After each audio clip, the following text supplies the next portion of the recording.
विमल पोलो जोबा केसरी, हर पल मनाओ केसरी त्योहार। अब क्योंकि प्रधानमंत्री नरेंद्र मोदी बीजेपी हेडक्वार्टर पहुंच ही गए, थोड़ी देर बाद वो बोलना शुरू करेंगे। तब तक आरपी सिंह मेरे साथ हैं, निशांत आनंद मेरे साथ हैं, प्रवक्ता हैं कांग्रेस पार्टी के आरपी सिंह, बीजेपी से मेरे साथ हैं राजीव रंजन, मेरे साथ हैं प्रवक्ता हैं जनता दल यूनाइटेड के। तो सबसे पहले राजीव जी, आपको बहुत बहुत बधाई आज के इस परिणाम के लिए। और ये दो जो मैसिव स्वीप दिखाई दे रहा है, मैं सबसे पहले आपसे ये पूछना चाहती हूं कि दरअसल क्या ये अंदाजा था या फिर जनता ने उससे ज्यादा झोली भर दी जितनी आपने तवक्को की थी, उम्मीद की थी? देखिए, हम बड़बोले दावे नहीं कर रहे थे, लेकिन हमारा आकलन था कि एक प्रचंड जनादेश एनडीए को मिलेगा।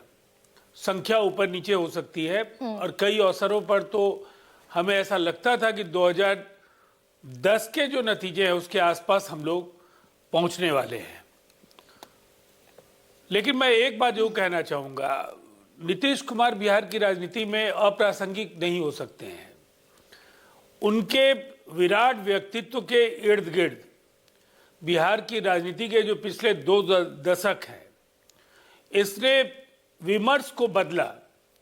बिहार में कभी credit deposit ratio, central assistance, packages, इन तमाम तथ्यों की बातचीत नहीं होती थी।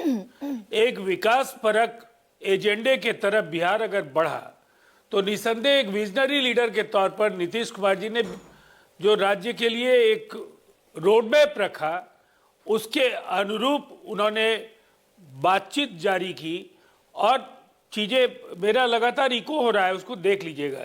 मैं दुरुस्त कराती हूँ राजीव जी, मैं दुरुस्त कराती हूँ इसको। हाँ।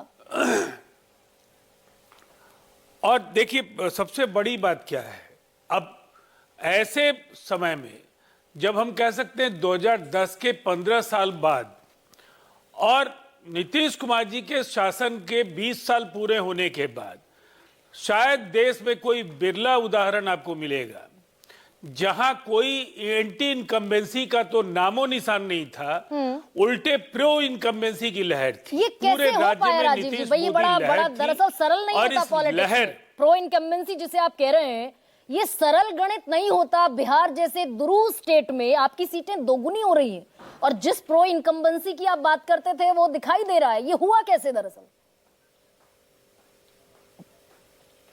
देखिए, दरअसल ये एक ऐसा राज्य जो फेल्ड स्टेट था, उम्मीदें लोगों ने छोड़ दी थी।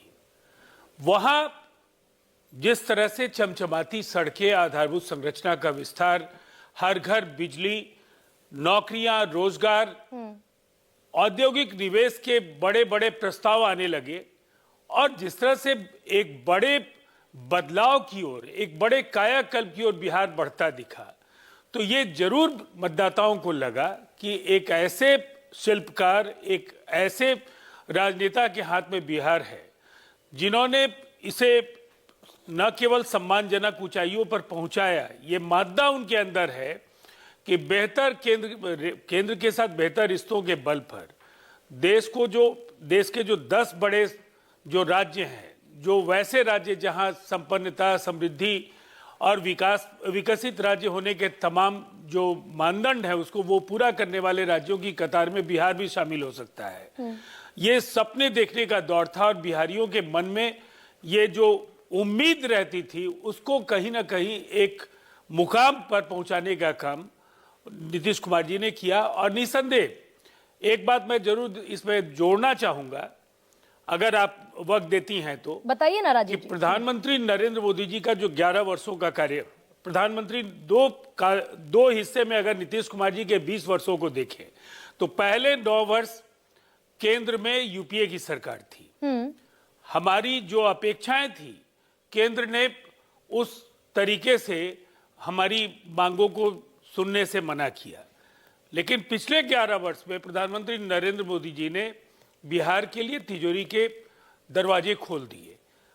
हर बजट में बड़े ऐलान, बिहार को जमीनी तौर पर बड़े बदलाव के लिए जो भी मदद केंद्र की ओर से हो सकती थी, जो नहीं मिल रहा था, वो मिलना शुरू हुआ। और फिर केवल सपने देखने की बात नहीं थी, उन सपनों को जमीन पर उतारने का काम भी बिहार ने तेजी से किया। तो ये कुल मिलाकर के ये एक कलेक्टिव एफर्ट है। नीतीश कुमार जी और नरेंद्र मोदी जी की जो जोड़ी है उस जोड़ी को जनता का आशीर्वाद मिला और इसीलिए ये संभव हो पाया। ये संभव हो पाया। चित्रंजन गगन, आपने एनालाइज किया होगा, तेजस्वी यादव दोपहर में कह रहे थे कि लालटेन रात में जलता है, अभी रात आनी बाकी है, शाम होनी बाकी है।